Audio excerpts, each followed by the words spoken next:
Tere, me tulime siia metsa ja leidsime siin prügi. Ja seoses sellega, et septembris on ülemaailmne koristuspäev, World Cleanup Day, siis on tehtud selline äpp, World Cleanup. Laed selle alla, siis positsioneerib sinu asukoha, ehk siis kus sa nägid prügi, lisad selle juurde siit, teed prügist pilti ja siis ta näitab sulle great job, oled leidnud prügi, siis saad jätkata ja nüüd on sul siin ankeet olemas ja on prügi kaardistatud ja selle järgi saad ka kategoriseerida, mis prügi sa leidsid, et inimesed 15. septembril, kui koristama tulevad, saavad kohe sorteerida ära.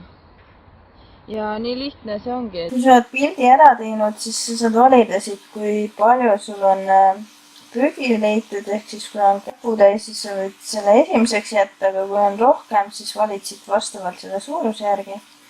Ja siis siit valid, millist prügi sa leidsid.